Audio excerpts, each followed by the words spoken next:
Love is spiritual, not natural. You ever think about that? This is absolutely miraculous. With love, you get the results now. Hi, I'm Dr. Alex Loyd, and welcome to Deep Water. In Deep Water, we're discussing controversial issues, social issues, painful issues, issues that make us feel stuck in our life, issues that we anguish over to try to make the right decision, or maybe the anguish is that I know what the right decision is, but I can't seem to make it. It's deep water. It's challenging. It's hard sometimes. So in those times, what do we do? How do we decide? How are you going to live your life in the deep water parts of your life? And today, we're talking about Black Lives Matter. I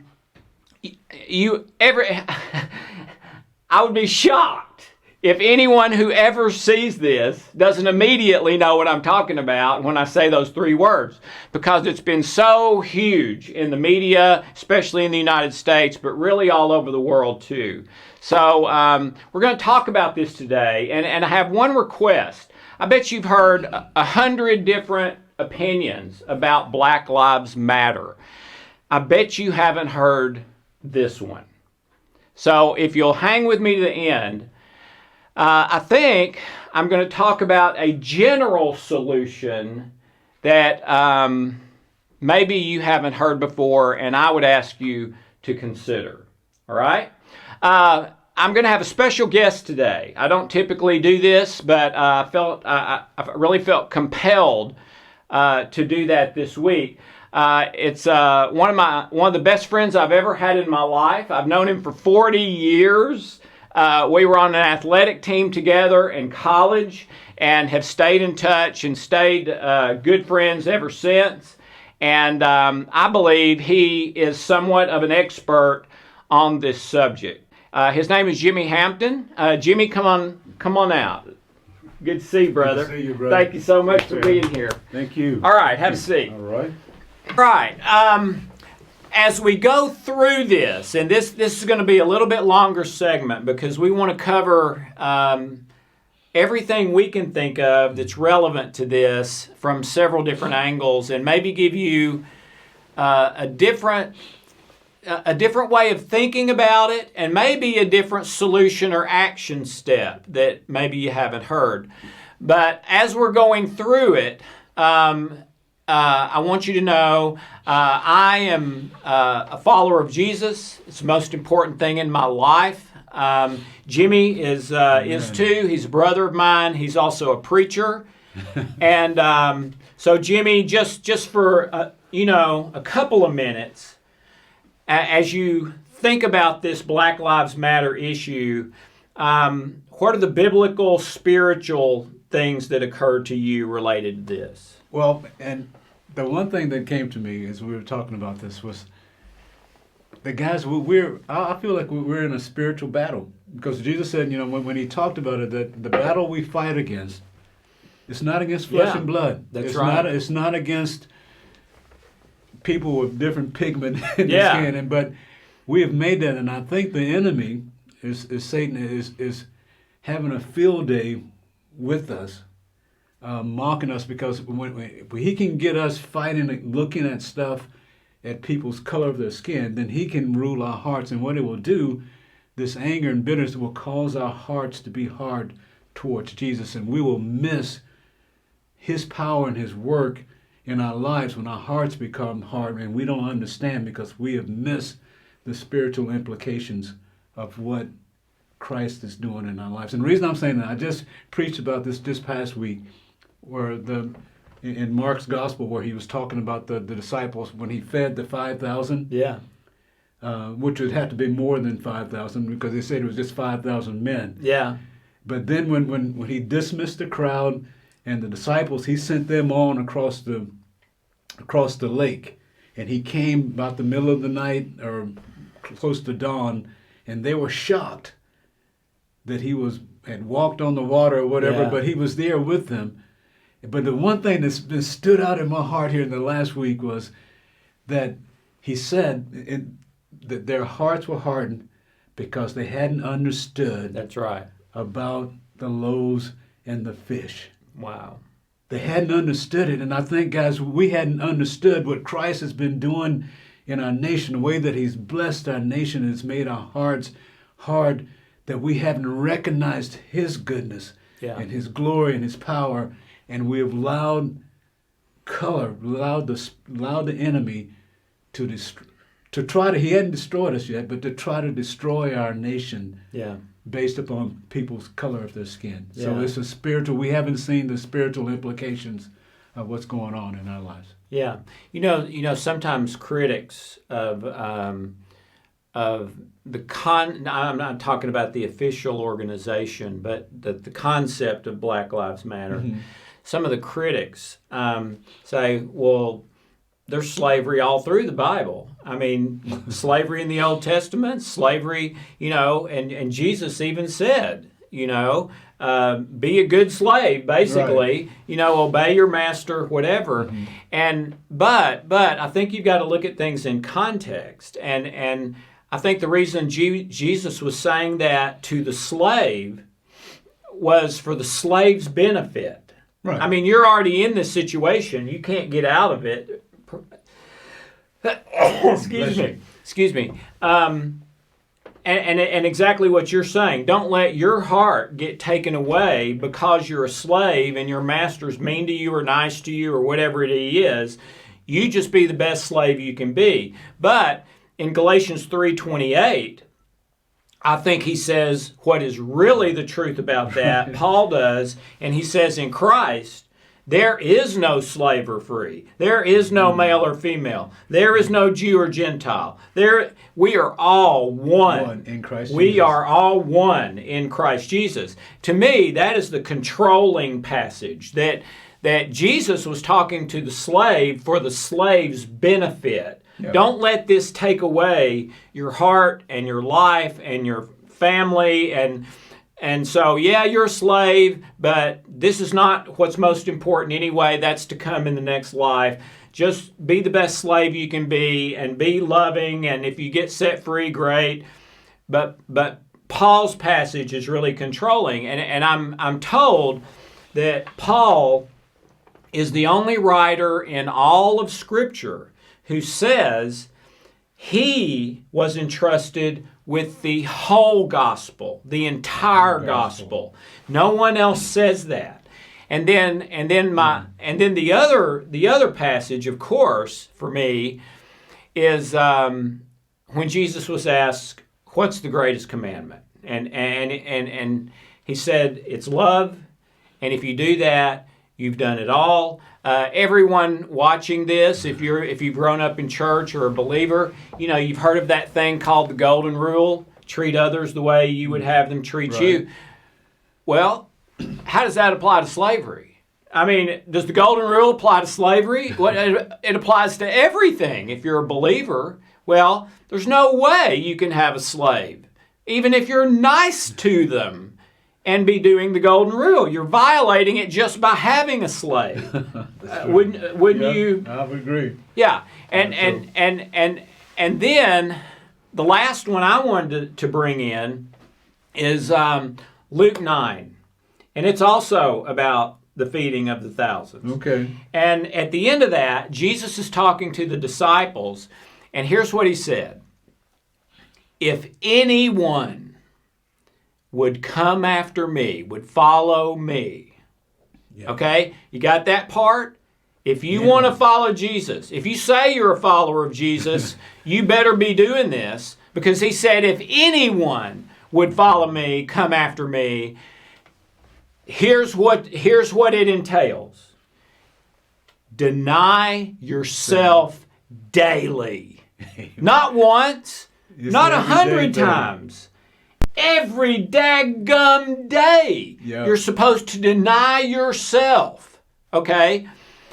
Well, to me, Jimmy, that directly applies to all of this, because The problem has been people not denying themselves, saying, hey, if I can make billions of dollars off of your hard labor, I'm going to do it. Well, would they want to be the ones doing the hard labor for the and for the black person to be the one making the millions of dollars? You better know they wouldn't. They wouldn't trade places for anything. Okay? Right. So this whole problem comes from people not denying themselves, but saying, no, I'm going to get what I want, and it really doesn't matter to me that much what I have to do to get it. Ladies and gentlemen, that is the opposite of following Jesus. He says, deny yourself daily, and then the next phrase, you know what it is? Take up the cross. Take up your cross. And follow me. Well, what's your cross? Your cross is whatever you want that you need to deny in order to do what is loving, what is right, what is in line with the golden rule. Amen. That's your cross. And to me, Jesus basically says there, if you don't do that, you are not a follower of mine. Because he said, if anyone would follow after me, here's the conditions. Okay? And to mistreat you, whether it's today or one of your ancestors 200 years ago, that's not denying myself and taking up my cross. That's the opposite of that. Okay? So we need to fess up to that and say, goodness gracious, were we and our ancestors selfish and not being faithful to the Lord and sinning the whole time we were doing this stuff.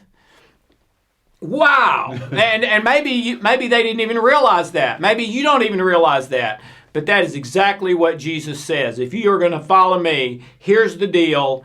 And mistreating not only blacks, but anyone would mean you are not following Jesus. You are not a follower of Jesus, which to me means you're not a Christian. You're not a believer. Because John says, you will know them by their fruits. By their love.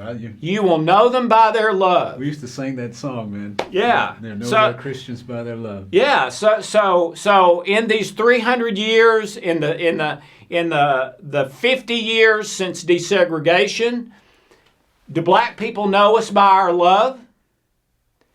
Not most of them. Man, and I know we got a short time here, but the one thing that I think is we've been talking here, Jesus has called us to be light of the world. Yeah.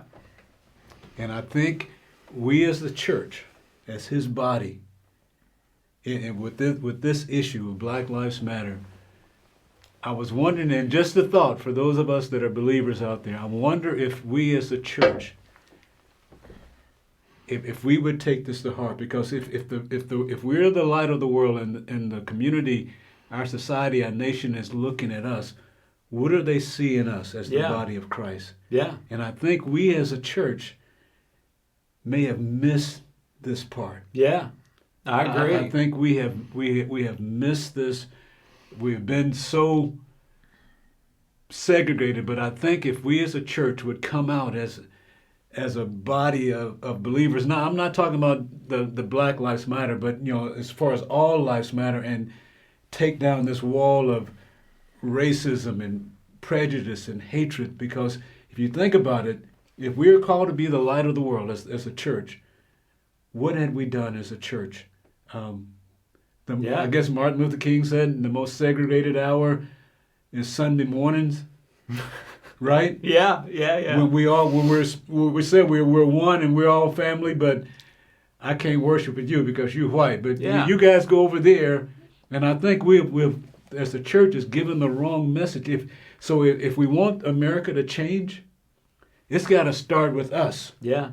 As Christ has called us to be the light of the world, not the government, but for His body, for us as believers to come and to love people for who they are, The first thing he said, you got to love God with all your heart, soul, and strength and mind, and then you love your neighbor. You love one another as you love yourself. I mean, if we can do that, then we can start making a change. If we can be what Jesus wants us to be. And you know what that brings to mind to me from a psychological perspective is okay, if maybe possibly I'm suggesting the main problem has been that we've been looking for a solution that's not painful, even though we and our ancestors inflicted immeasurable pain over 300 years, then can the church take the lead and say,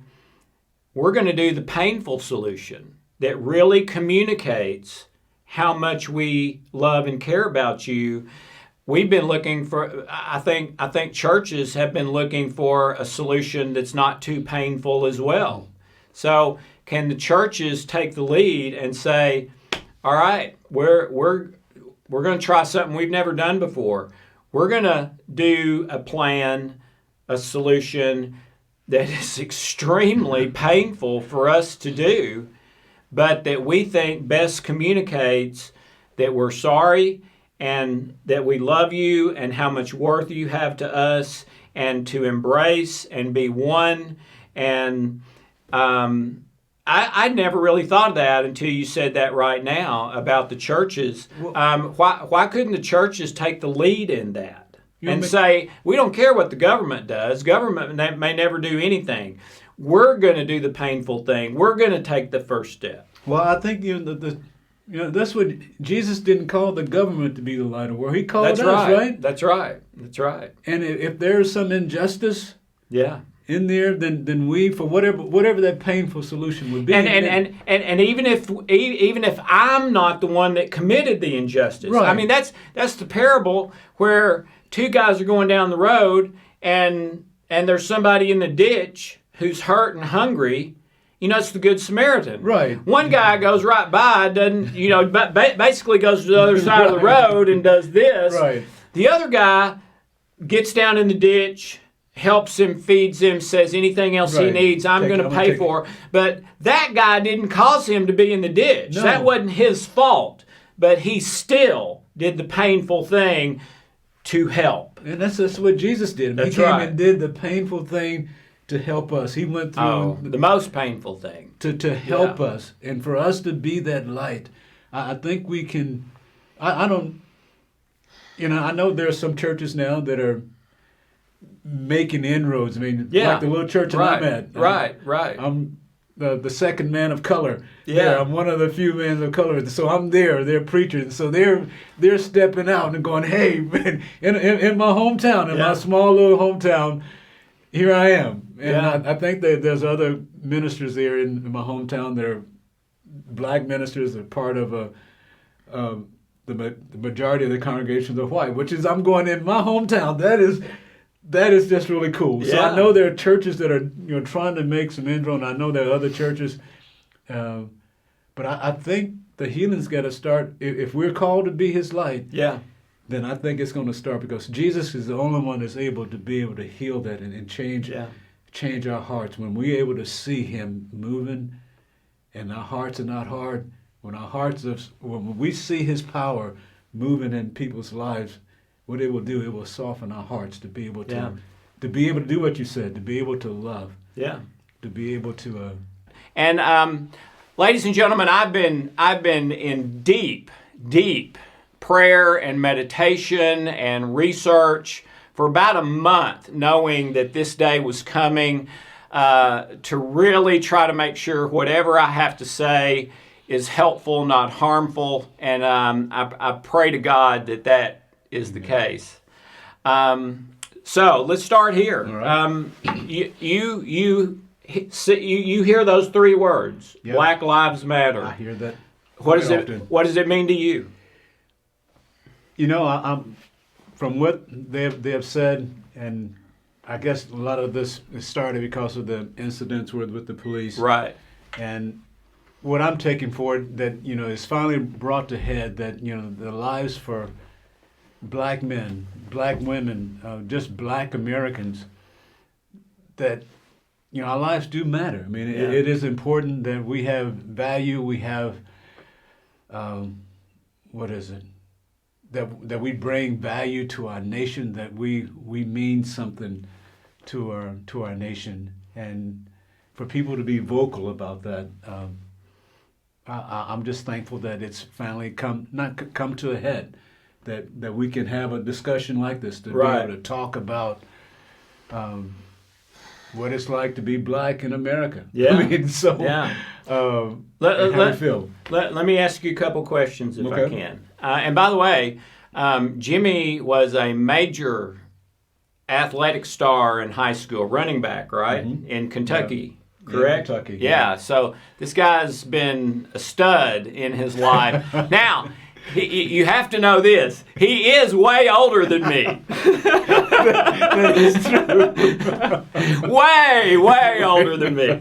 So, but anyway. Fair enough. Okay. I'm just kidding. That's an old joke between us. But let me ask you a couple of serious questions. Growing up to present, have you been discriminated against personally because of the color of your skin? Simple answer, yeah. It's, growing up, it was, the little small town that I grew up in, it was, and I've been thinking about this too, man. I grew up in a little small town in Kentucky, and like you said, I'm a lot older than you. So I remember as a kid, and this really isn't going to date me. I remember as a young kid that me and my dad went to a restaurant, which we didn't do a whole lot. But I do remember. How old would you have been then? Maybe 6 or 7. 6 or 7? Okay, I was go a ahead. Young kid, and my dad and I, we had to go to the back of the restaurant. And how did that feel? At the time, yeah, I thought it was just the normal way we did it. Yeah, okay. I just didn't know. But that was how I kind of grew up. I mean, the things that now that I look back, I'm going, wow, man, it shouldn't have been that way. But it was just, that's just the way that it was back then. Yeah. I mean, when I was a kid. And, that same feeling as a black man, and, is something that has, way I was raised, it was just, that's just the way it is. This is just the way that black people live. This is what we have to do. And that mentality just kind of went along with me as I grew, just kind of accepting it. How do you think it felt to your dad? Like I said, it was just a normal thing. It was just probably that's the way it is. We didn't know any difference, that it should have been different. We just accepted it as it was. Well, when I grew up, I don't remember that, and I grew up in a small town too, about 5,000 people. And but what I do remember is that there was a road through town, and I was not to go on the other side of that road. Yeah. And I didn't know why. And finally, and by the way, I think my parents, as far as white parents middle class parents in America go, were not on the extremely bigoted side. My dad hired black men, paid them fair wage. I never heard the N-word in my family. It was forbidden. Some of those things. But I do remember, well, why can't I go on the other side of that road? And I could tell they didn't want to tell me. Well, of course, to a little kid, now I'm really want to know. Yeah, right. And finally they did. And they said, well, that's where most of at that time they said colored people live. And there's nothing wrong with that. It's just they live their lives and we live ours. And that's the way my parents explained it. But I got to tell you, Jimmy, it bothered me. Well, as soon as I heard that from my parents, and I think they tried to say it in as nice a way as they could, it hurt me. It bothered me, okay? And I'll never forget one night when I was a little kid, still in footy pajamas, okay? I loved I loved pockets for whatever reason. Still do, okay, obviously. But my mom had sewed a whole bunch of pockets all over my footy pajamas because I love pockets, all right? And one night, I don't know how it happened, but during the middle of the night, I got up and went out of the house and wandered into the colored section of town, okay? And I remember my parents were just so panicked. But anyway, I went up to a door and knocked, and, I wasn't afraid. And I remember how kind and loving and caring and, you're okay, you're safe, let's get you back to your mom and dad. And then when my parents saw that it was a colored person bringing me back home, oh man, there was this look, and I wondered, what's the look for? Well, I mean, I was safe. I felt safe, but they didn't think I was safe. Okay? Yeah. And what we know, Jimmy, is that in 1865 in the United States, under President Abraham Lincoln, slavery was abolished. All right? That's 1865. Okay, you got that date? Got that date. Well,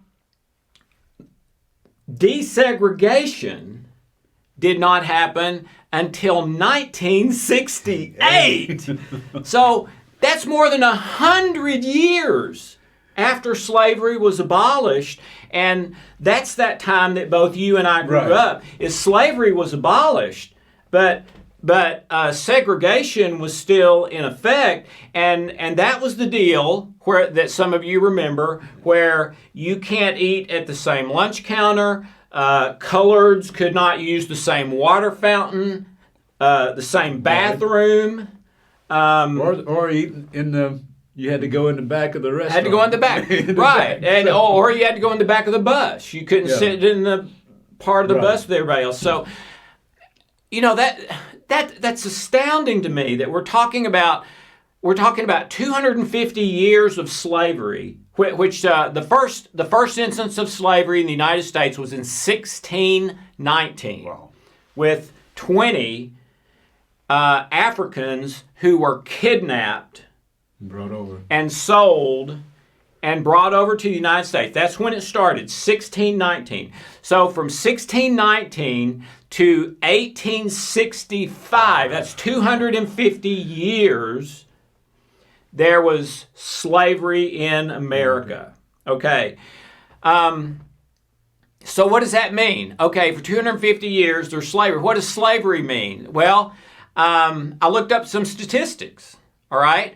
In 1865, under slavery, approximately, get this, 80% of all exports sold by the United States of America for the gross domestic product earnings of the United States, 80% of those were produced by slaves.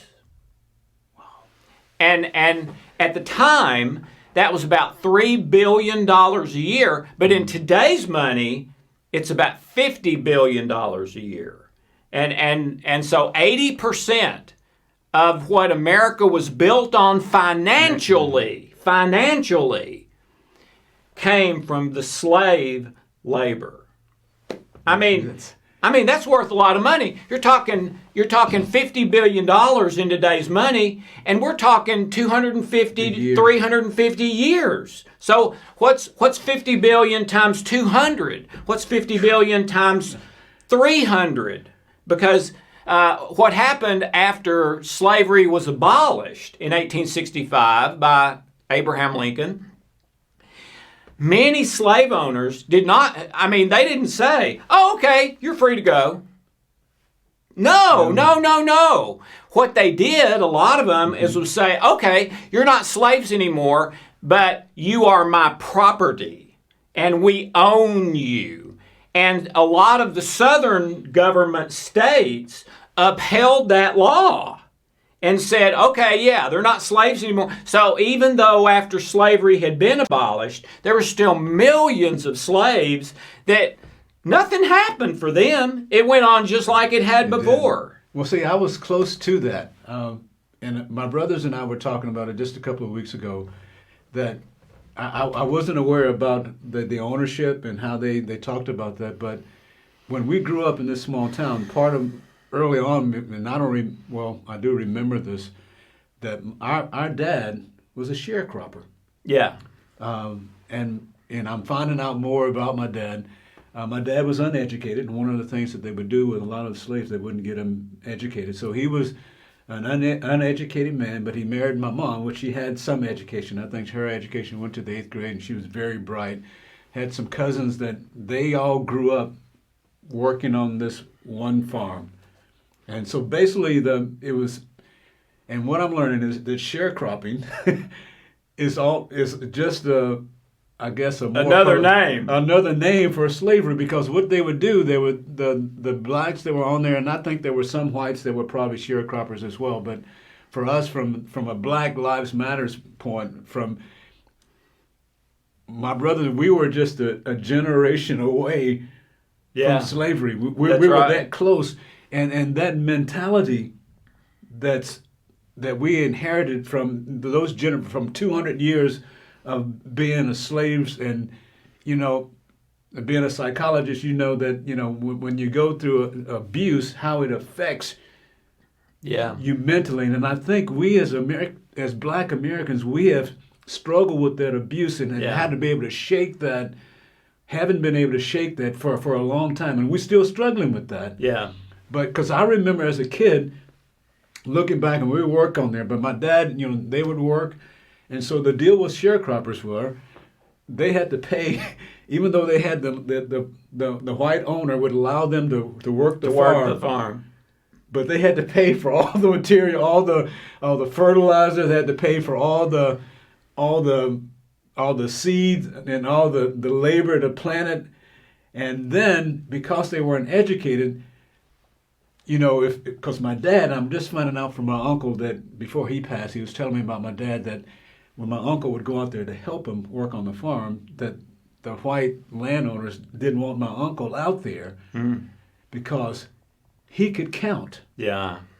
And my dad couldn't. So he could end up, by the time the year was over, after they deduct everything that they owed, they owed the landowner more. So it was a vicious cycle. Yeah, it was a setup. Yeah, it was a setup. They couldn't win. And so we bring that mentality to us, growing up when I did, and, it's okay. This is the way it's supposed to be.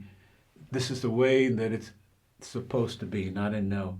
And you know what we would call that in psychology? We would call that mind control. We would call that like cult programming. We would call that, that's like someone who's kidnapped and you get them back, but they're not the same person when you get them back. I mean, you've got to go through hard deprogramming that isn't always even successful, and that's if they're kidnapped for 3 days. I mean, we're talking 350 years. Yeah. So that's basically that mentality that we as Black Americans have to struggle with.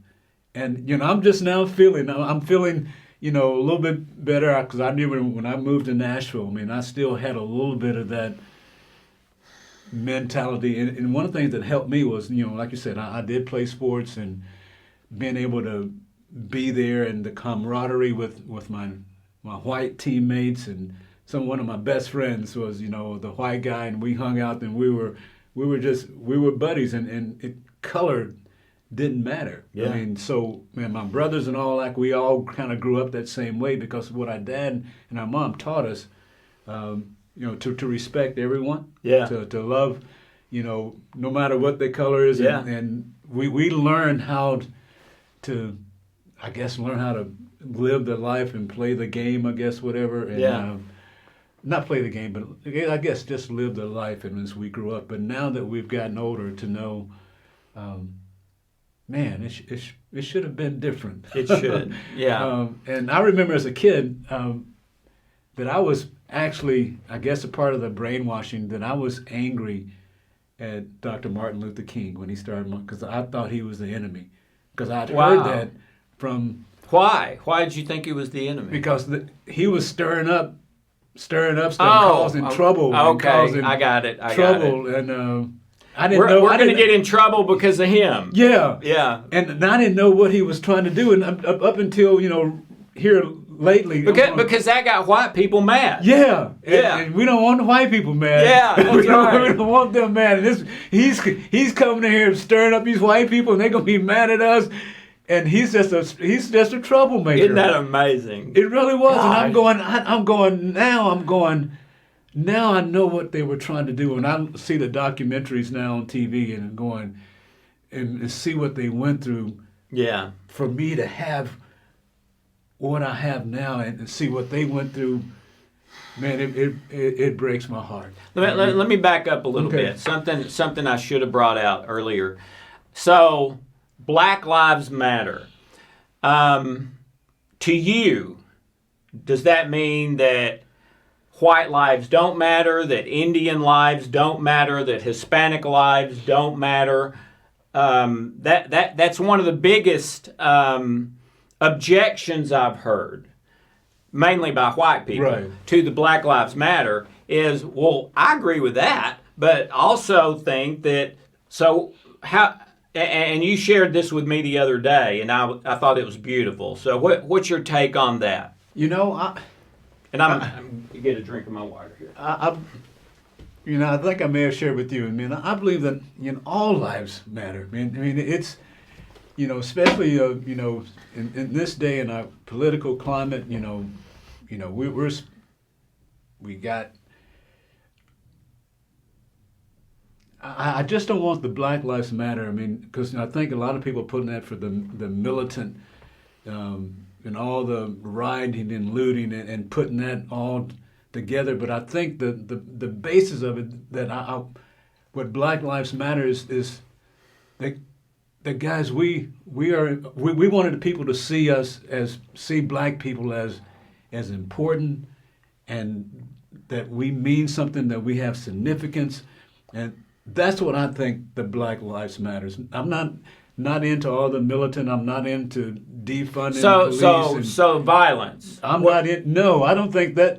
That's not what our ancestors went through. All they went through is for that. I mean, I think we're disgracing the legacy of Dr. King and others that marched in a peaceful way to get us where we can vote today, where we can actually have the right to be able to vote and have the right to be able to speak. Right.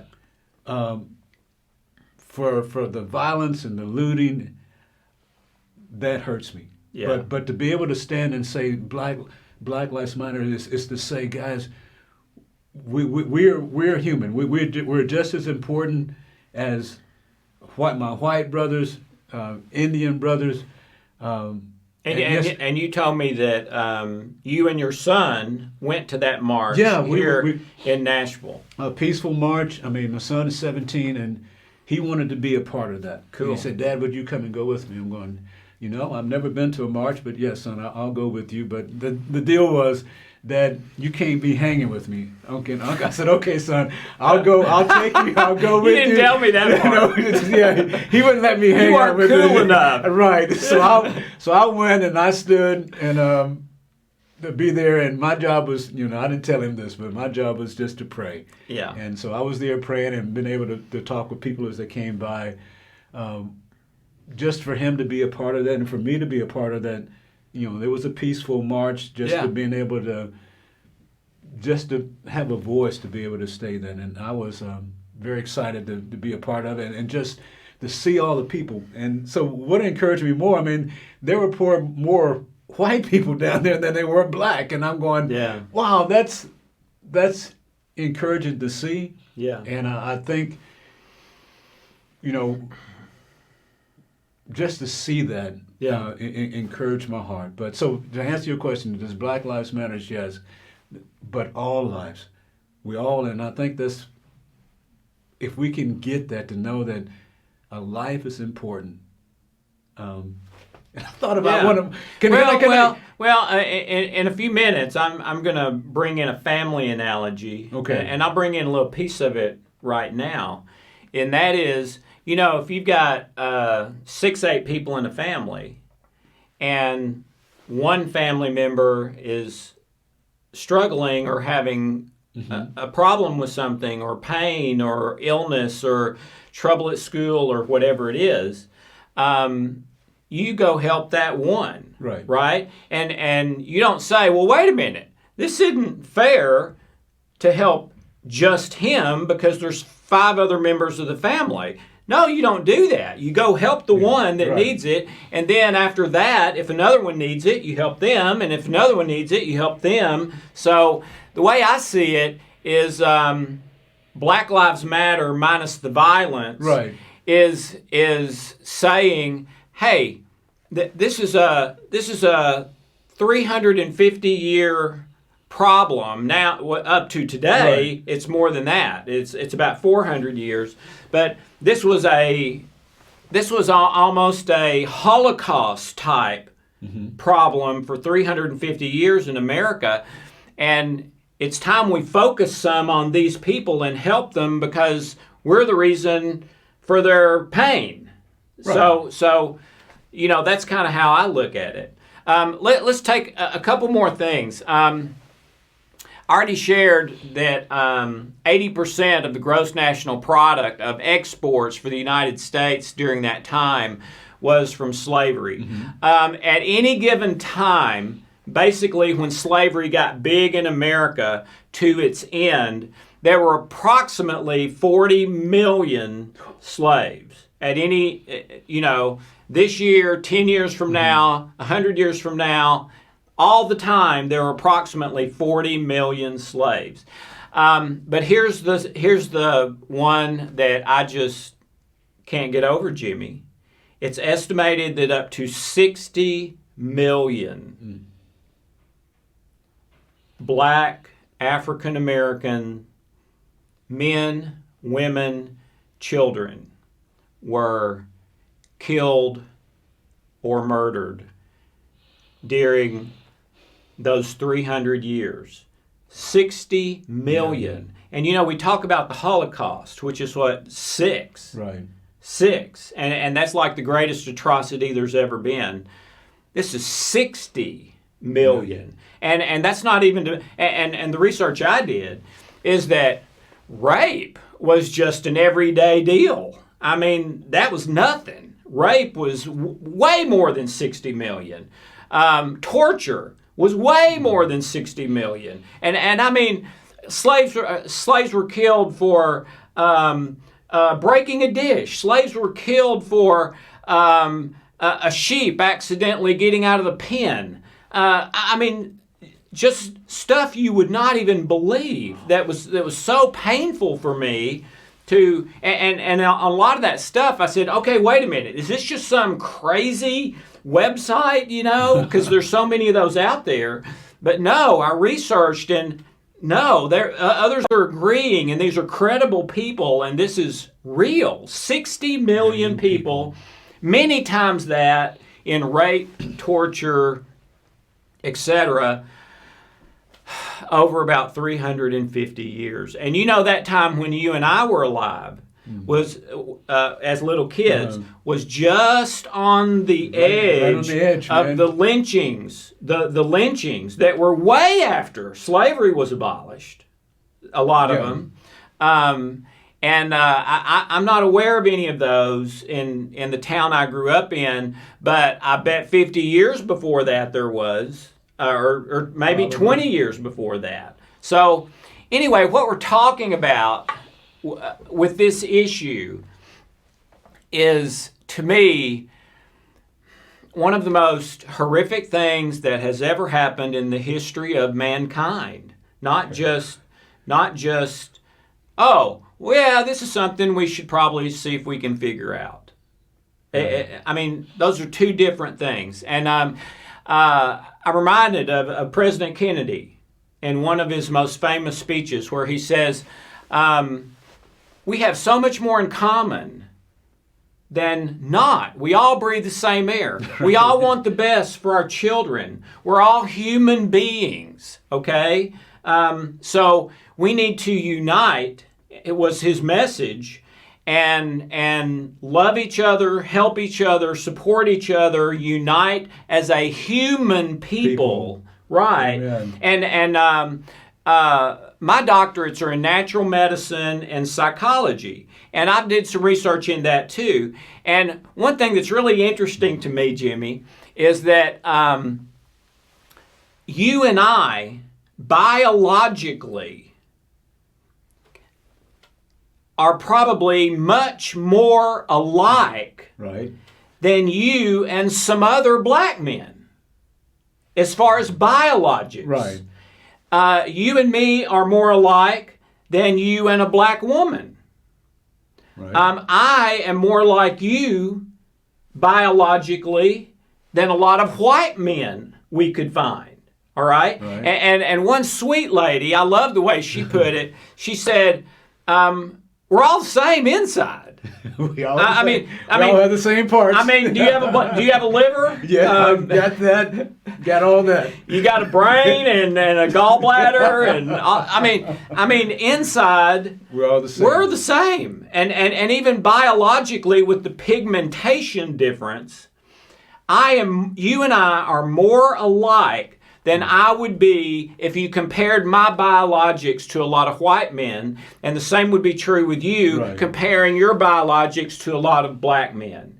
And yet, we're supposed to be these horrible enemies that are terrified of each other and want to kill each other and, all this stuff because there's different pigmentation to our skin. I mean, when you really think about it, it's kind of absurd. I mean, it is. I mean, just because the pigments. Yeah, that's it. I'm supposed to hate you because of yeah, that. and you know what? Most Italian people have a different pigmentation from white Caucasian American. A lot of Europeans have a different pigmentation.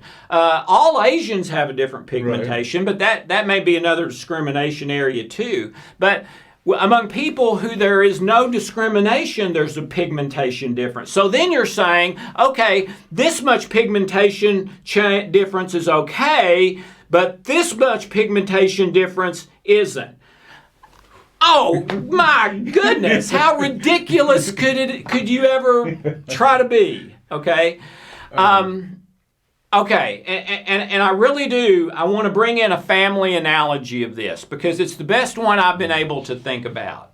And that's what President Kennedy said, basically, is that we are all the human family, okay? Martin Luther King, of course. We're all one. We're all more alike than we're different. We should be about love and joy and peace and supporting each other. Gandhi, Yeah. who's one of my favorites, said, you know what? In the end, truth and love always wins. It's one of the most famous quotes in history. He said, for a time, it may appear that a dictator or tyrant is winning. But in the entire history of mankind, it's not true. It's never happened one time. The way of truth and love, in the end, has always won. And then Jesus, my favorite, Amen. they ask him, hey, what's the most important thing in life? Sometimes he didn't answer them. Or sometimes he was so smart and clever, he would answer something that, like, okay, let him who's without sin cast the first stone. They weren't ready for that one. That's not, So he did that sometimes too. But on this one thing, hey, is there something that's most important? The greatest commandment, whatever. And he said, yes, it is love. And if you have done that, you have done everything. You have kept the whole law. If you do that, and what has happened with blacks, African Americans in America, to me, Jimmy, it's so simple. It's the opposite of love. Well, it's selfish. It's selfishness of the worst kind, that I'm going to get what I want to the degree that I will kill, torture, or rape you to do it. Well, it goes back to what you brought up, the family analogy. Yeah. And if I could deal with that, Yeah. if we are a family, then as Americans, and I guess, just thinking about that family analogy and Black Lives Matter, if the majority considers me an American, then we're family. Yeah. Yeah. And That's so right. so I guess what we're trying to do is say, at Black Lives Matter, if I am part of your family, then treat me like family. That's right. So And you know something to me that proves that? Let's say that I'm a bigot and I think you're lower than me and all Right. that sort of stuff, but we happen to be in the same place at the same time. We're in an elevator and there's an earthquake, or we're somewhere and all of a sudden here's aliens. Right. I mean, I'm being kind of crazy, but something really bad happens where both of our lives are in immediate danger. Oh, like the foxhole. Yeah. So what do? Do I say, oh gosh, this is going to kill me if I don't do this? Do I say, oh, but you can't help me. I'm not going to work with you because you're black. No, there's no way anyone would do that. They would say, okay, let's work together on this so we can get out alive. Amen. We're here. I mean, just like the foxhole. I mean, when you're in I've heard, because my brothers are in the military, but when you're in the foxhole, pigmentation is not going to matter. That's right. When bullets are flying over. That's right. And we're in this battle, I mean, to be Americans. And, if we're going to, it's hard for an enemy to come out and destroy us from the outside. If we're going to destroy ourselves from the inside, if we can never learn to love each other, to be together. And so I'm thinking, to go back to this whole first question, Black Lives Matter. Yeah. If we are a family, if we are all Americans, then we need to treat each other. It shouldn't. We got to get to the point where it's no longer them and us. That's right. It's got to be we. That's right.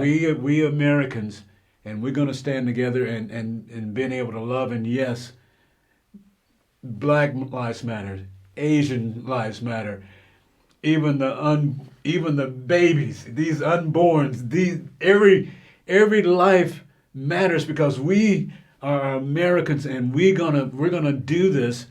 We're gonna be the kind of light that God has blessed this nation. And that's what the founding fathers did. I mean, all men are created equal, and all men have the right, and women, children, to life, liberty, and the pursuit of happiness. I mean, it's right there in that document when America was founded, and then when what those men said is, this is what America is going to be about, and we're still hundreds of years from that, not struggling because we don't want to live that. I want it for me, but not for you. Right, because if we're not considering me as human, so it goes back to, so every human has the pursuit of happiness and all of that, but it's just for me because I'm the majority. Yeah. But you minorities, y'all get to tag along and have some of the crumbs. I mean, yeah. So, okay, let me do a little more on the family analogy. Okay. When my wife Hope and I, we have 2 children, had a lot of trouble having children. Hope had several miscarriages. Didn't think we were ever going to be able to have kids. We had Harry, and then when we had Harry, we thought we were done, because 7 years go by and nothing, and took us forever to have Harry. So. And that was fine. We were happy with Harry. But then Hope gets pregnant, and with George. Mm-hmm. And the doctor comes in and he says, okay, I've got some news. It looks like George is going to be a Down's baby. Down syndrome. Mm-hmm. Okay. And it's a little bit of shock at first, but then after some prayer, we were really fine with it. I mean, some of the most loving kids we'd ever seen were Down's children. So we were really fine with it. But let's say that George was born and he was perfectly healthy. Let's say that didn't happen. Let's say he was Downs, okay? Well, are we going to operate our family and say, okay, George doesn't get anything that Harry doesn't get, and George doesn't get any special attention that Harry doesn't get, and when George, can't do algebra 2 like Harry can, George, what is the matter with you? Why? Harry's doing algebra 2. You just are not trying hard enough. You need to try harder. You need to, and when we're out in the backyard, playing baseball in the backyard, okay? And Harry is, let's say, not Downs, pretty normal brain functioning and all that. And Harry's good at baseball, all right? But George is Downs. So George can't hit it for his life, all right? He loves trying to, but he can't do it. So do we say to George, no, you cannot have an at-bat because you're not nearly as good as Harry. We're only going to do it for the people who are really good. And that was one of the things that happened after the desegregation laws. After the desegregation laws were passed in 1968. That's one of the things that happened is that so black people start applying for jobs and they start trying to go to college and they start trying to do all this stuff that maybe most of them throughout their whole family, no one had ever done that. But they try to get in college, but they don't make as good on the test scores as the white people. All right? So what do we say? Okay, you can't go to college because we're not going to give you a white person's place because they scored better on the test scores than you. Well, to me, that's not a fair comparison because you're talking about 350 years of slavery, murder, rape, oppression, no education. Right. And you're saying you should be able to do accounting just as well as this white guy whose dad was an accountant, granddad was an accountant, great-granddad was an accountant.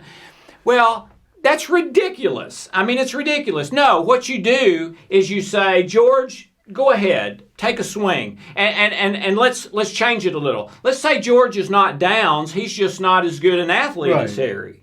All right? So what do we do there? Do we say, George, you don't get an at-bat because Harry's better than you? No. You say, come on, let's give George a chance too. And let's throw him 100 balls instead of 10, and maybe he'll get better. Okay? And you know what? George ends up being a better baseball player than Harry once it's all said and done. All right? But if you have this thing that says only the smartest, most qualified, best test scores, regardless of any other factor, then it's like saying, to me anyway, it's like saying to the kid, no, you don't get to try because you're not as good, even though with a little coaching, they might become an even better accountant than that white accountant. And I got a perfect analogy, not analogy, but something that would go along that. I think for speaking of that, for opportunities out there, and I think for most Black Americans that want to succeed, a lot of it has to do with exposure, being exposed to the learning of being exposed to things. And I'm thinking for me selfishly, when I came to school, I had the degree in business management. I have a degree in business management, but one of the classes that I took was finance, and we had to read the Wall Street Journal. We had to learn about stocks. Yeah. Brother, I was probably the only one in class that had never. I knew nothing. Yeah. I had no exposure to that, and it was by the grace of God that I actually made it through that class. But all these other guys, they're talking about stock investments and you're like, it was because I didn't know. Yeah.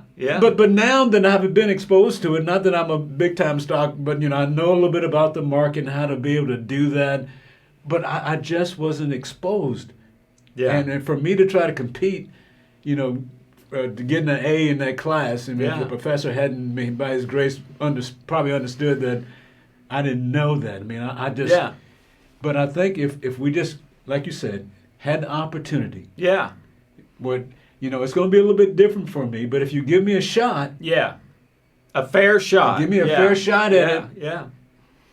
Just let me get in the game, Coach. Yeah. That's all Yeah. I need. I just want to play. Yeah. I won't be the best at this, but I can grow. And I think we have the ability to do that. Oh, absolutely. I mean, And as a family, and one thing that is so amazing to me is to me, and I'm not saying this for you, but to me, the blacks are superior to the whites.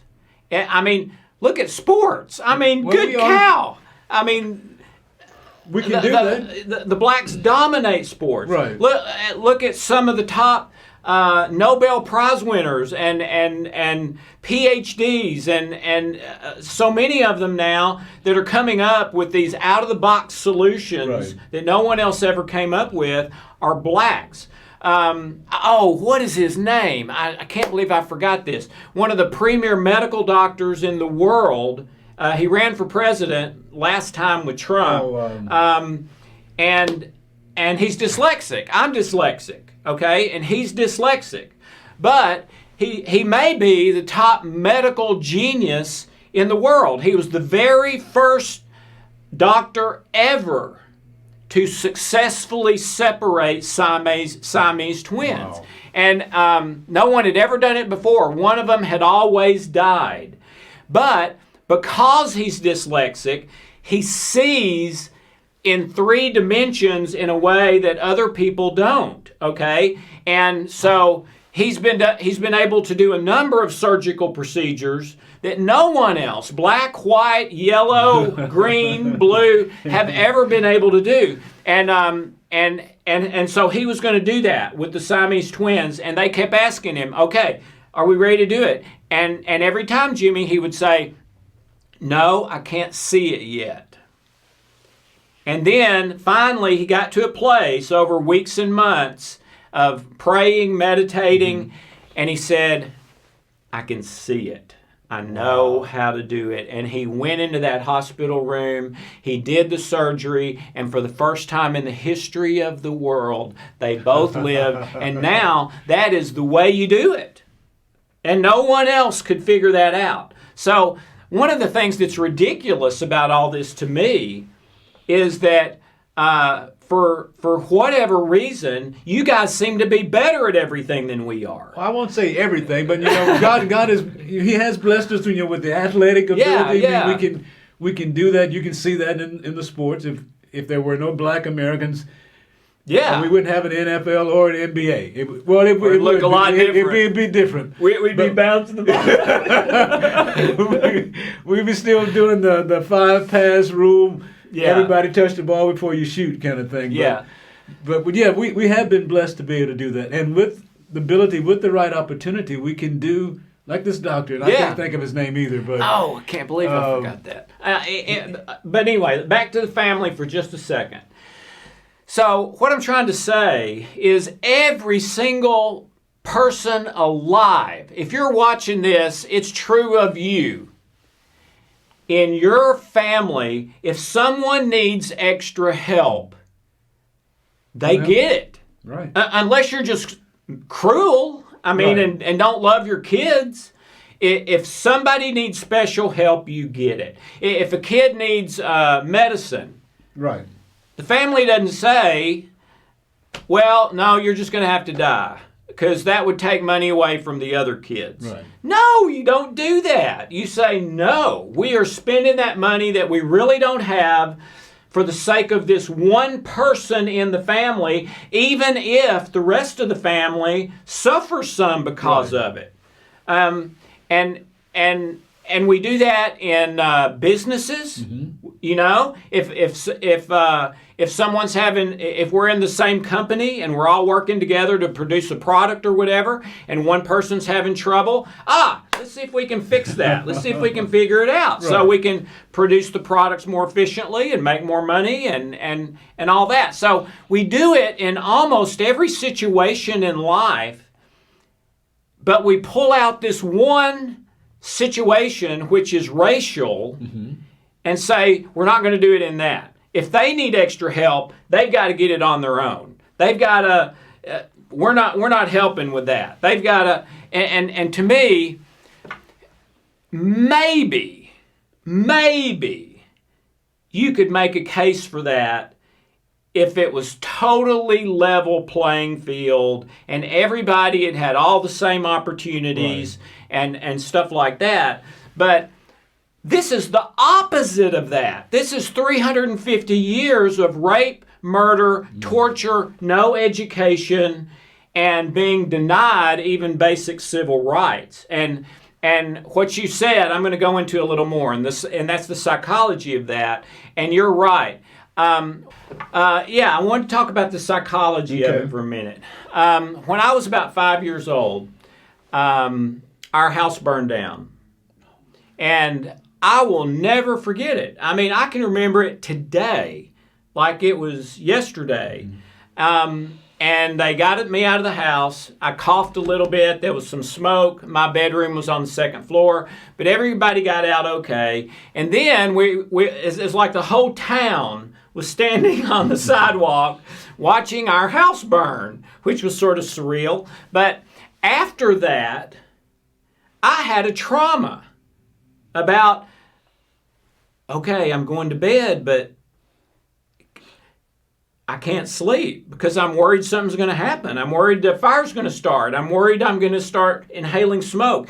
And it took months, if not years, for me to get over that trauma. I remember when my grandfather died, and he died from a car accident, not a normal death. I had nightmares for months about my grandfather dying, okay? When someone goes through a trauma, it changes your psychology. Yeah. It changes how you think. It changes how you feel. It's a trigger. It's a some people call them hot buttons. I got a button about that. Or yeah, you got a button about that, don't you? Yeah, you know, and most of those buttons are traumas. And for many years, I started teaching, Jimmy, 25 years ago, that traumas are passed down from generation to generation. And a lot of my peers told me, and were very critical of me, saying there is no scientific evidence at all that traumas or even memories are passed down. Well, about 5-6 years ago, here come double-blind studies out for the first time saying, guess what? Trauma memories, and especially trauma memories, are passed down in the sperm, and they're passed down in the RNA. And so when someone has a trauma, that's there forever. The unconscious mind prioritizes that because it was a life or death issue. Okay? So if I have 5 traumas in my life, then I have a harder time living a normal life than if I had 1. If I have 20, I have a harder time than 5, okay? And then when I have children, those trauma memories are passed down to my children, and then their traumas are added on top of those, okay? Well, what do you think the trauma would be watching your father hung and lynched right in front of you? What do you think? And here's what I would ask if you're watching this, okay? And that was a great. The thing that made me think about this for the first time was a really cool movie with Matthew McConaughey and Samuel L. Jackson and Sandra Bullock. And at the conclusion of a court case, a little black girl had been beaten and raped and stuff like that. To Kill a Mockingbird? No, it wasn't that. No. I think it was called A Time to Kill. Time to Kill, okay. But anyway, they were going to turn the kids that did that to her free, all right? And Matthew McConaughey's the lawyer. And at the end of it, he described what had happened to the little girl. He said, I want you to imagine a body, that is soaked with their semen, their urine, They threw full beer cans at her head and body, and her bones are broken. She can never have children, things like that. And you could see in the movie, they were picturing. He told them to close their eyes and imagine it, and they were, but it didn't look like it was affecting them a lot. And then right at the end, he said, "Now, imagine the little girl is white and she's your daughter." And you can just see all of the jurors were like, "Oh gosh." And they'd never thought of it that way.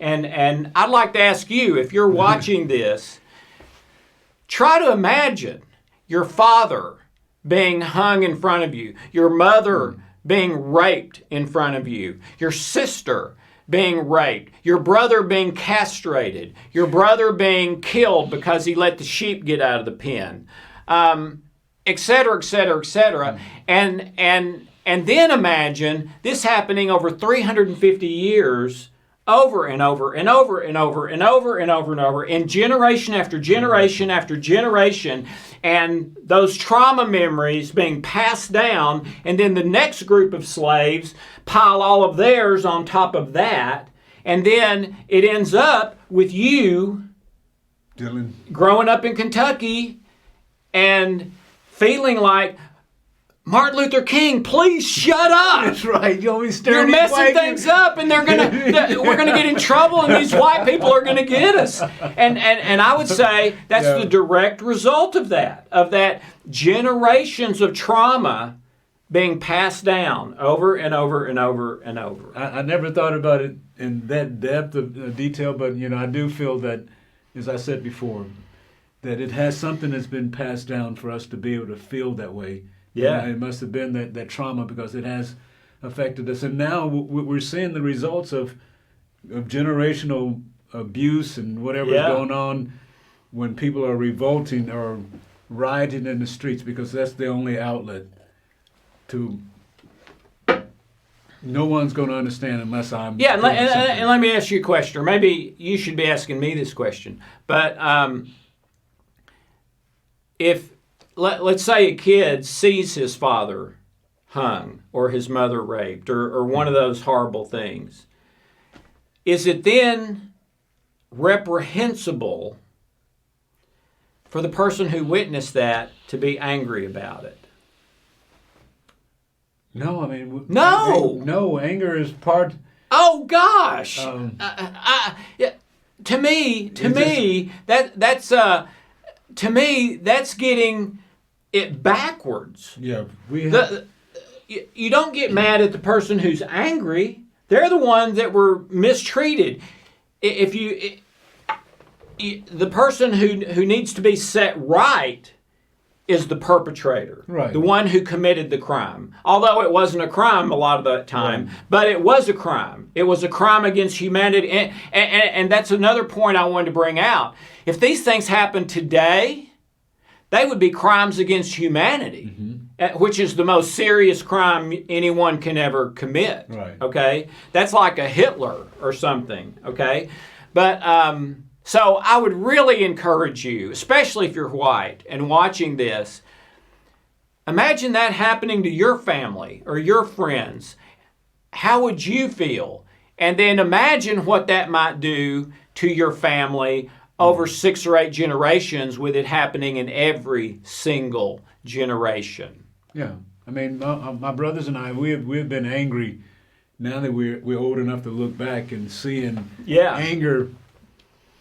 Why would the guy treat our dad that way? Yeah. I mean, why would they allow that to happen? But once again, it goes back. That's just the way it was. Yeah. And that's the hard part for us to get over. So to me, like you, I'm against the violence 100%. Right.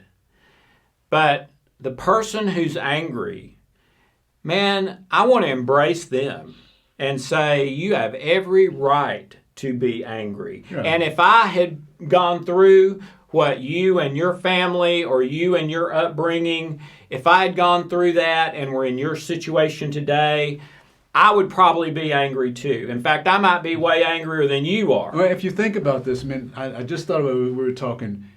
think about this, the black Americans, in which I'm very thankful that I'm here in America. I'm very thankful to be an American, to be part of the American family, and I'm very grateful for what my ancestors went through on my behalf. Yeah.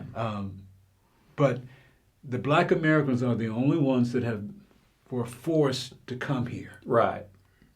That's right. Every other immigrant, I mean, they come here because and so, for the Hispanics and others that have come here, Asian Americans, it's not the same experience. Well, and it's not the same thing. And so for black Americans, for us to say it matters is going, yes, talking about the 300 years, we were forced here. We have gone through all of this, and they're still not considering us part of the family, even though, the even though the billions of dollars that were made on the backs of my ancestors. Really, the foundation of today's American economy. And we're still started there. Still trying to fight for the respect. I guess that's it. Yeah. The respect, just because of the pigmentation of my skin, that we would do this, and that trauma of being forced to come here as the only minority group that has been forced to be here. Yeah.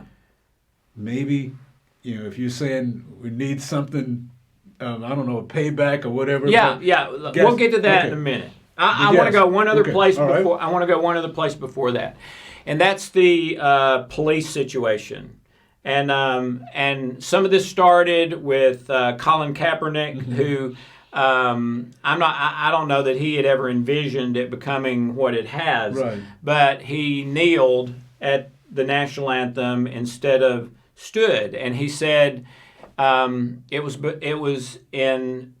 to I don't remember how he put it, but it was to I don't remember the whole thing. Draw attention to a black person being killed by a white policeman in a way that was unfair, not right. Mm-hmm. Okay, and we know that that's happened multiple times since then in places around the country. But this is a real problem. What's your 2 cents on the police situation in regard to the Black Lives Movement and just black men and women and children and families and that situation? One of the things I thought was really neat, one of the white elders at a little church that I go to, and he asked me, Jimmy, have you talked with your son? And I'm going, well, yes, sir, I have. We talked, and what he meant was, have you had the talk? Yeah. And he wasn't talking about the birds and the bees. The talk. The talk. And so I'm going, yes, sir, I have. And we've talked to our son about the whole idea of, if you do get pulled over, how to speak, how to be. Yeah. Wow. How to address me. You said, as far as holding your hands on the air. And you had to do that. I mean, no, give me a second. You did that because you had to believe if he doesn't act in a certain way, something bad might happen to him just because of the color of his skin. Yeah, go ahead. I had to experience it, so I had to do that. And I'm going, yes, sir. So that's the talk. So I've had the talk with our son, but I had the personal experience of getting my first DWB. Does that driving while black? Yeah, I did. I didn't know what that meant at first. I just heard that on I guess it was a show called Blackish or something, and I'm going, DWB. I'm going. So I experienced that just a year or so ago. I was coming through a very affluent part of Nashville, headed home. It was a sunny afternoon, man. The sun. And I think, I probably had on my smooth jazz and had the windows down, and I was cruising. And so I was coming through this community, which is a 4-lane road, and it's a big thoroughfare. Everybody goes through there. But it has a history of, being a lot of police there because it is a very affluent community. They have police out there a lot of times. More money, more police. Yeah. So I was coming through that community, headed home, and I saw the policeman park maybe a mile or so down the road. I saw him on the right. I saw that. And so, of course, I knew the speed limit was about 40. And so I was right. So seeing the policeman ahead of time, would be foolish of me to drive 50 miles an hour. So Right. I was driving the speed limit. I was right along with every other car that was in there, and everybody else was probably white. So, I came there. He was here, and the stoplight was there. So I went past the policeman at the stoplight. When the light turned green, I pull up, and the policeman came, and about 20 feet pulled me over. What did he say? And it was said, "Sir, do you know how fast you're going?" I said, "Well, sir, he pulled me over," and I said, "Well, what's the issue, sir?" And he said, "Well, I need to see your driver's license and registration." I said, "Okay." I did. This was before a lot of this stuff got blown up. I said, "Well, sir, I am reaching to my glove compartment to get my driver's license registration. If you don't mind, this is what I'm going to do." I had to do that, and he said, "Yes, sir." He said, "Well, I was clocked you that you were speeding," and I'm going. And this is what I said, and I'm going, "Sir, I understand. If you need to give me a ticket, I will accept that. But there is no way that I was speeding. Yeah. There's no way, sir. I saw you. I knew better. I'd come through a lot, and I was just hitting home. But I know that. But I just had my radar gun," he said. "I just had it recalibrated." I'm going, "Sir, you may have, but I don't believe it was right. But I know I wasn't speeding. But I'll be glad. I will take your ticket, and I will pay your ticket. But I wasn't speeding, sir, and I know that." So he did. He took my license, went back, and came back, and by the grace of God, he didn't give me a ticket. He said, "You just be careful, sir, as you're driving out here." And I'm going, if he had taken the radar, which he never showed it to me. He just said that he had it recalibrated. Because usually I've gotten a ticket before, which I deserved because I was speeding. And the guy showed me and said, "Well, sir, this is what I clocked you at." Yeah. This guy said, you were speeding. You were going 55 miles an hour. When you weren't. And when I knew, and it's no way because I was coming to the stop sign. Yeah. And me going 55 miles an hour in a 40-mile-an-hour zone and at a stop sign. Yeah. There's no way. And I explained that to him, sir. And I was very courteous, wasn't trying to be belligerent or anything like that. Yeah. But someone else who wasn't you, who was also black, might have a little attitude because they know they're not speeding. Right. And I knew better than that because I knew, and I'm going, "Sir," and I did. I said, because your dad had to talk with you. Right. I said, "Sir, I know, and sir, I will take your ticket. I understand you got to give me a ticket. You got to do your job. I understand that, but I know I wasn't speeding." Yeah. Wow. And so he didn't give me a ticket. Good. But it just to prove me that I've gotten more than my share of tickets, and I've never had that happen. Yeah, I mean, so he said, "Well, sir, be careful." I said, "Okay." But that was my first DWB, man. Okay. So do you see any solution or any action that, as far as the police issue with black Americans? My job, I got a policeman that lives right next door to me, and which I pray for him. I mean, they got a tough job. Yeah, they do. They really, I thank the Lord for those that are out there serving for us because they're meant to protect us, and to watch out for us and to bring. If they weren't there, I can't imagine what our society would be if we didn't have police. Oh, it yeah, would be right. chaos, it'd be anarchy. That's right. And I guess that's right. what our society, a lot of people are looking for, and if they got that, it would be a crazy place to live. But I don't think they would like what they got. No, I know they won't, man. Wanted it. But for our policemen, I think it would have to take some part on as far as black America. We got to take some responsibility for this, for some of the incidents. And I think what I went through, if I had gotten belligerent, if I would have been escalated it because, well, man, you just pulled me over because I'm black. You just doing that. And which, I could have said that, and which I believe that was the only reason he pulled me over, because that was, based on everything else, he had no reason to pull me over. Or maybe just profiling. But if I had handled it different, Yeah. it could have been different. So I think for us as Black Americans, when the opportunity, if we do get pulled over or whatever, DWB, man, if we can do it.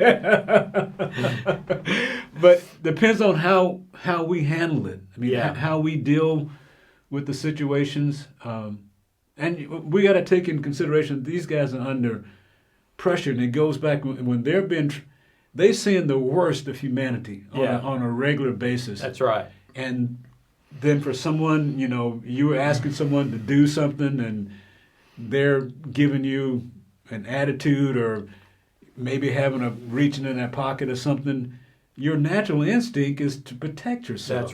That's right. It just happens to be a lot of the people that have happened has been Black. And I know there's some racist policemen out there. I know that. Yeah. And you can't weed those out. But I think, I guess, for us, we just got to make sure that we're vigilant on the respect that we show them out there. I wanted to address something about that too. First of all, I think there needs to be change. I don't necessarily agree that we need to defund police departments, but I do think there needs to be better training. And one thing, and there's been a lot written about this, I think it's called the Blue Code or something, where many police departments around the country have been found in particular situations to be corrupt. A lot of them having to do with drugs, where the policemen were taking kickbacks and things like that. Right. And the Blue Code, as I understand it, is you don't ever rat on another policeman. You don't ever give up another policeman, even almost no matter what they do. That's going against the code. Okay, right. I think that code has to end. And so that one policeman, without fear of recrimination or maybe even death, is willing to say, hey, maybe first go to the guy and say, hey man, that's not cool. You're DWBing. That's not cool. Okay, but then if the guy keeps doing it, that guy needs to feel comfortable. That officer needs to feel comfortable going to a superior and saying, I don't want to be a rat, but he's DWBing. And I've gone to him, I've asked him not to, and that superior has to support that. Right. And not hold the code that, no, we're not going to do anything to our fellow policemen. I mean, we've got each other's back. No matter what. Well, you don't do that in a family either. I mean, you're going to love them no matter what.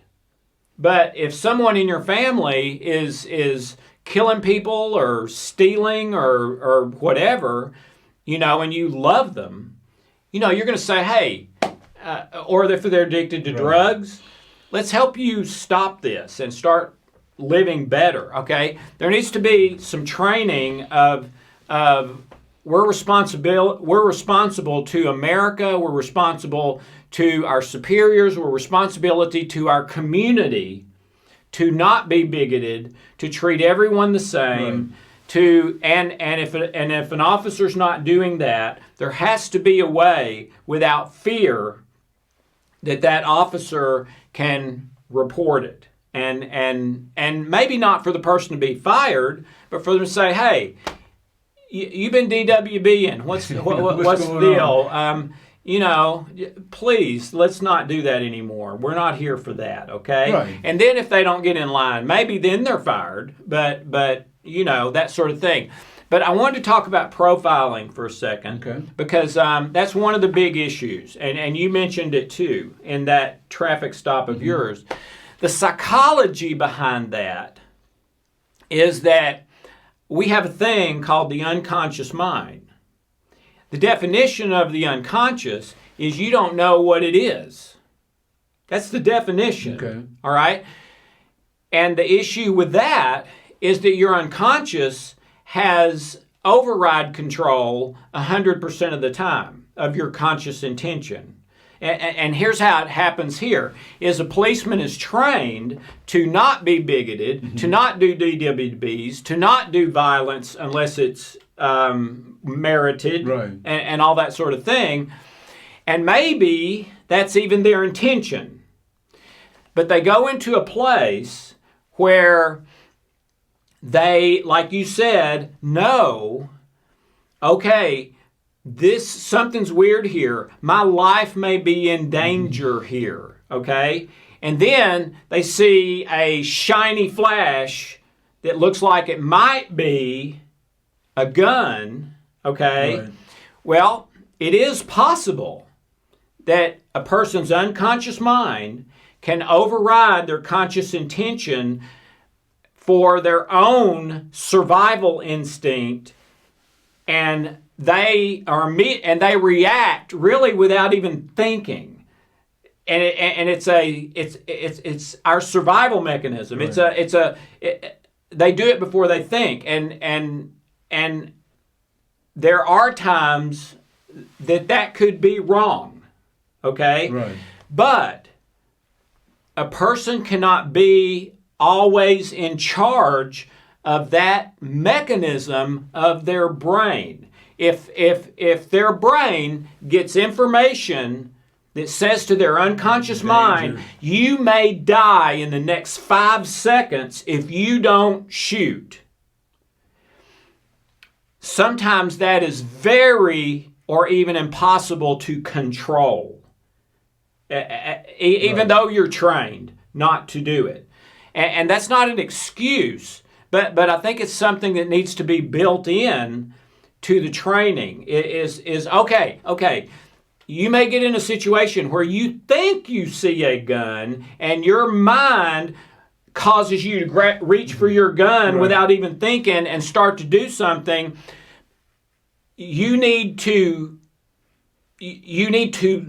pause when that happens at least a second to ask yourself, is that what's really happening? Is my life really in danger? And I think a lot of times that question is never asked. It's just they get it. They're in a neighborhood and they know that people with this color skin tend to commit a lot of crimes in this neighborhood. Right. And that's different. In some neighborhoods, it's black skin. Right. In some neighborhoods, it's white skin. In some neighborhoods, it's Hispanic more color skin, right. Okay? But the cops know that. They know, okay, in this area, I've got to watch for this. Right. In this area, it's something else. But in this area, I've got to watch for this. So they're there. They know their life could be in danger. They see something that maybe their mind misinterprets. Hadn't thought about that was not a gun. It was a pack of cigarettes.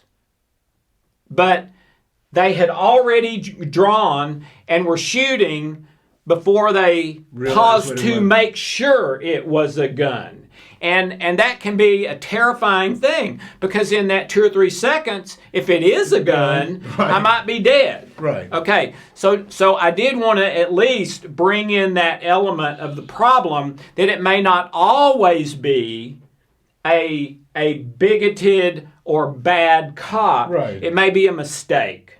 All right, and I agree with that. And I think if we could know that, and I think if most of the incidents like that are happening with blacks, maybe, and I don't know how to say this, maybe, I guess I've said it before, we need to be more aware, based on the pigmentation in our skin, when we come in contact with law enforcement, how we conduct ourselves. We got to go that extra mile. I just thought of something. I'm sorry to interrupt. Okay. But what I was saying before about, those traumas being passed down through those generations, well, those traumas can also be passed down through generations of cops. Yeah. Where their dad was killed or their great-grandfather was shot. Yeah. And so now they think they see something, and it's reaction. So So, yeah, I think what you're saying is that maybe realizing we have a history with the cops, we need to take that into consideration too. That's part of I think that's part of our responsibility, because we seem like we're putting a lot, as we said before, we're putting a lot of pressure on the police when they're in a stressful job. Right. So we owe it to ourselves to be more diligent in the way, all right, realize that there is a bias towards us. Okay, I got that. I know that. That's why I have the talk with my son. Yeah. All right, son, we know this. Yeah. This is what you have to do. Right. No matter what. So that's our part. Now, if I'm doing what I have to do, and then if an accident happens, then that's going to be on them. Right. Then that person needs to be dealt with. But yeah, for us as Black Americans, Black Lives Matter, we got to do this. Even though we can't change that. I mean, this has been 300 years of history, and we can't change it overnight. Yeah. What we got to do, we got to be able to take responsibility for ourselves as Black. All right, guys, we know this is there. So if we ever get pulled over, if we ever in an incident where we're with the police, we have to be respectful. I got to be careful. Yeah. No matter what. So I think that may not be the best answer, but I think that's a place to start, man. And I wanted to add one thing to that, and then we'll kind of move to our last thing that I had to say. Okay. I've heard from cops that there are 3 or 4 kinds of people that want to become a cop. Okay? One, it's a family profession. Their dads were cops or military, granddads, great-granddads, etc. Number 2, somebody wants to serve. Okay? Mm-hmm. They want to be of service. Same reason someone might become a senator or congressman, although I have doubts about a lot of them that they just want to serve, but I'm sure some of them do. Right. Okay. One is that they just need a job, and they think it's something they'll be good at, and they have an intention to be good at it. The 4th one is somebody who wants to have authority over another person. Man, if we could find that 4th type in every police force in the United States and say, thank you, but we'll give you a bonus check and go find something else to do, but we don't need you on this police force.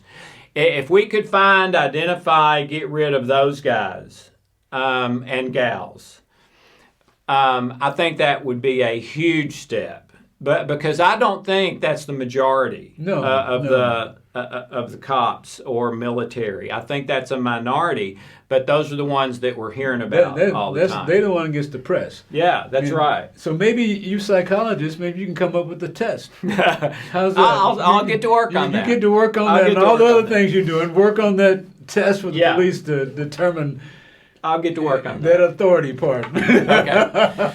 All right. Let's move to my last thing. Okay. If you have something else, that's fine. But when I was thinking and praying about doing this, I thought, I really don't want to do it if I don't feel like I have something to add. If I don't have something as an action step, that I'm not saying would be a total solution, but might be a step in that direction. And it really shocked me, Jimmy, what I came up with over about a month period. Okay. And it was this. I believe that the biggest problem in this whole thing is that the ancestors of the oppressors are not willing to go through pain in order to make it right for the ancestors of the oppressed. And I think that is at the root of this whole thing. I think if we could get over that, we might be able to do things that we can't imagine would even be possible now. And let me go a little further. I've heard all kinds of suggestions, and as I've been researching this, I've seen all kinds of suggestions. One was every black person that can trace their ancestry back to slavery, the government should just write them a check for $500,000 or $1 million or $100,000 or whatever, just a cash. We know some things can never be made right as far as this equals the worth that was taken away. And this is one of those things. No amount of money will make up for killing someone's father and someone's husband. No amount of money will make up for rape and torture and things like that. But you try to make it right. And going back to the family thing, if you've got two kids, and like I have, and one of them wrongs the other one, steals their toy or steals their candy bar or punches them in the nose or whatever, all right? Well, you try to make it right. Okay, you stole his candy bar. I want you to go buy him a candy bar and give it to him. Right. You punched him in the nose. I want you to do his chores for a month. Whatever. And we do that in business too. If someone is part of a company and they're not pulling their load, okay, and it means a harder load for everybody else, well, you know what? We're either going to lower your pay or you need to find another place to work or there's a compensation. I got you. All right? That is at least I am so sorry about this. I know it doesn't make up for it, but I want to do what I can. Okay? That's a demonstration of my heart. And that's what it is to me. And so I found a lot of people suggesting things like that, but then inevitably it would be, but that would bankrupt the country. That'd bankrupt the country. We can't bankrupt the country. Or that would mess up the economy. Or that would mess up the stock market. Or another one was they shouldn't have to pay taxes for 10 years or 20 years or for life or whatever. But no, we couldn't do that. That would mess up the budget. And I really thought and prayed about that a long time, Jimmy. And what I came to is, you know what? That's probably true. It probably would bankrupt the country. It probably would mess up the budget. It probably would cause some really significant pain for especially white America. Okay? Right. But you know what? In the long run,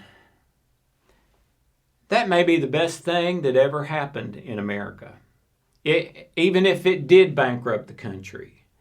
To me, when you try to make a spiritual wrong right, even though it causes you enormous pain to do it, there is always a blessing in that usually really surprises you. And it's like, oh, wow, I wasn't even thinking about, but man, that feels so good now. I'm at peace now. And I think a lot of that would happen in the country. Now, the downside is if the country goes bankrupt, it goes bankrupt for everybody. Right. Yeah. So there's less opportunities and all that. And I'm not saying that's what we should do.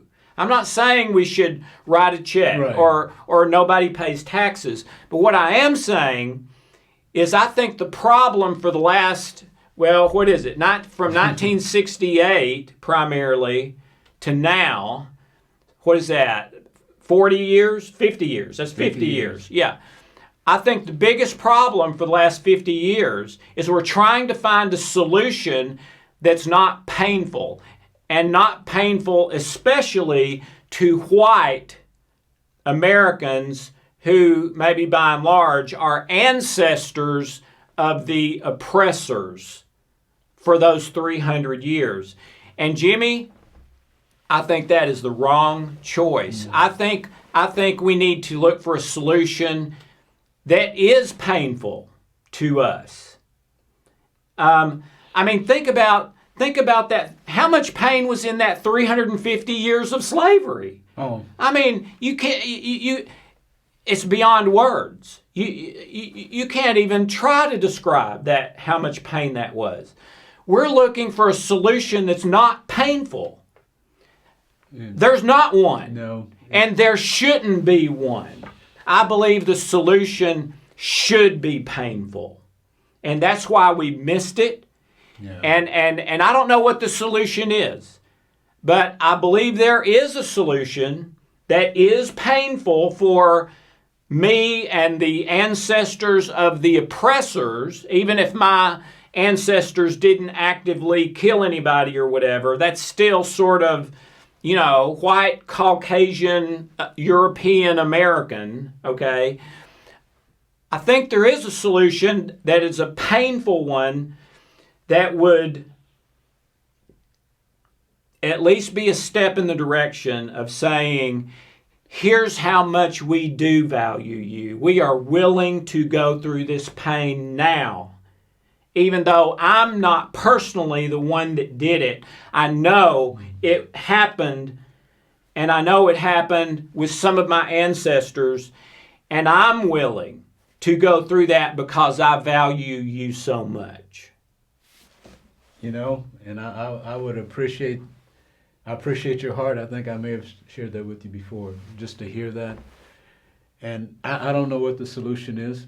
Yeah. Like you said, one of the things that you were talking about, one of the things I was thinking about, and we've talked about the abuse and all those kind of things, and I thought about the AA and when people have gone through. One of the things they do when people are recovering, they go back. I think they're supposed to. For the people, once they realize what they have done, the alcoholic or the drug, to make amends. They go and make amends. They go to the people that they have hurt. That's right. Mostly. That's right. And make amends and confess that. Yeah, that's right. But I don't think our nation has ever done that. I don't think we have. No, I don't. And I think that's. I think if we want to talk about Black Lives Matter, I think if someone would say, guys, we know what we did was wrong. Yeah. Right. And absolutely. we're sorry for that. You are part of our family. Yeah. You are Americans, and I don't know if money is going to be the issue, but if they're going to write me a check, yeah, I'll take it. But it's not, I don't think that's the issue. But I think if there was, like you said, if there was, hey guys, all right, we know, but I don't think we've ever had that. We've never. They've tried to. I think the solutions we've tried, but been ones that the people said, okay, we'll try this, but that won't cause us any problem really, because it's going to be painful for them to come and confess that, because one of the is when the drug addict or alcoholic, man, that's painful for them to admit. Yeah.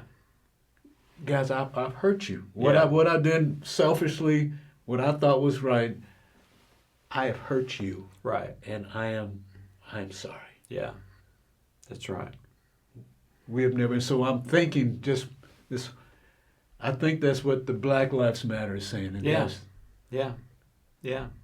And so I think the reason you and I are doing this is we don't say we have the solution, but can you think of an idea that maybe we could do? But if you're looking for one that is painless, I don't believe it exists. No. But what is the painful one we can do that will start to heal these wounds? I think, like I said, that would, I think, as if the leaders of our nation would make, let's say, guys, you guys do matter. Y'all are important to us, and I think, even though that's painful for them to humble, I guess, as the Lord says, humble ourselves before Him. If for them to humble themselves, and I'm keep saying them, our leaders. I mean, I'm sorry about that. I see it's a brainwash kind of thing. It's them and us, but as the leaders of our nation would take that responsibility, and for us as Black Americans to be able to accept that. And to move on. And I think one of the problems with maybe in the past with not being able to accept it is it seems hollow. The attempts have seemed, okay, we'll throw you a bone. Yeah, here. But it didn't. It hasn't seemed sincere.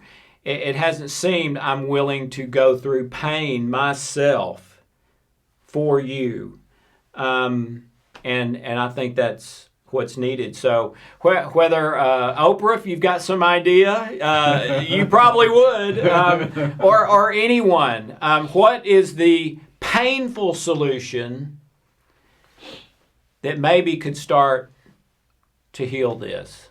And I think it would be worth going through the pain, and we would be blessed many times over for having done that. Right, and I think that the Lord has kind of blessed us with this opportunity, dealing with the pandemic and all this stuff. I think it's just brought all this to light, and given us the opportunity to have a conversation like this, to bring it out and open, to talk about, put it out there. Hey guys, what is the solution to bring healing? And after we get done with this one, Jimmy, and everything's great, then we can do Hispanic Lives Matter. Yeah, we can. Native American Lives Matter. Right. So we can. Yeah. So we can. Get it all worked out, man. This is cool. But let's together start talking about it, and not with violence, but we've got smart people who have way better ideas than I do, or maybe even than Jimmy does, but. We got to quit looking for the painless solution and looking for the one that will work regardless of the pain. Yeah. So anything else you want to add? No, I appreciate your heart, man. And for you guys out there, for just being able to talk about this, it's tough. And, I've never been able to talk. I've never talked with anyone about this before. So I'm excited and, hope you guys take it to heart. Maybe, like I said, maybe we can come up with a good plan. Well, I love you like a brother. Too, brother. Thank you. Thanks, Thank man. you so much for doing this. All right, man. And thank you for watching. I know this was pretty long, but I felt like it was important that we cover as much as we could the whole thing, not just part of it. So thank you. And think about it yourself, pray about it, meditate about it, talk to your family, talk to your friends, talk about it to people at work. And I think there is no way possible that there's not a solution, but it's not going to be painless. Amen. So what's the painful solution? So what is the thing that can be done that will really make a difference and start to turn this around, whether that is painful or not? That's irrelevant. The important thing is what's going to work to heal the wounds, to unite, to, and that's what Jesus said too, is he said, he prayed to God before he left the earth, and he said, let them be one as you and I are one. That was the beauty. And you think about it in Acts, where the churches came, when they all 5,000 people, man. And I share with people a couple of days. I mean, a lot of times in my black mind, I would often, and I know it's one of confession, have a black mind or whatever. It was like, when I read the scripture, It's pink. I would only, in the pink mind, when I read the scripture sometimes, I would only read it, even though the white culture, I would see everybody as white. Yeah.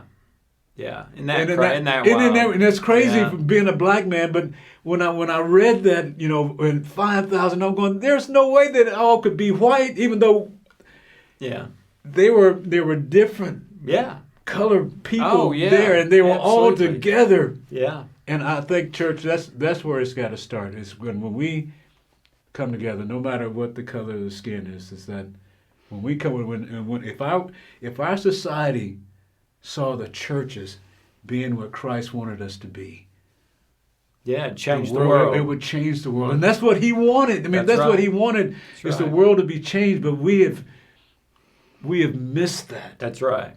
That's right. I think all of this stuff that's going on now in society is maybe waking the churches up to be able to see that God has called us for something greater. Yeah. Pain means sacrifice. Let me tell you something. If you don't know this, sacrificial love will do more for the giver than the receiver. Okay? And we're scared of it because we're scared of the pain. But every single time, 100% of the time, sacrificial love will do more for the giver than the receiver. So we would love to talk with you. We'd love to talk with whoever wants to talk. You may come up with better ideas than we do. We don't have the concrete solution, but I do believe we've got to quit worrying about how painful it is and just do what works and what heals and what brings us together. Pain or not, it will be worth it many times over. The Lord has showed us what is good. Yeah. To act justly, Yeah. to love mercy, and to walk humbly with our God. That's right. That'll work. So, Jimmy, thank you so much. Man, thank you, man. And thank you. Thank you, guys. And we look at this, I think, as a beginning, not an end. Right. And maybe we've had an angle that you hadn't thought of. Maybe we haven't. But we want to be part of the solution, not the problem. Amen. So have a wonderful, blessed day. Thanks, guys. And thank you.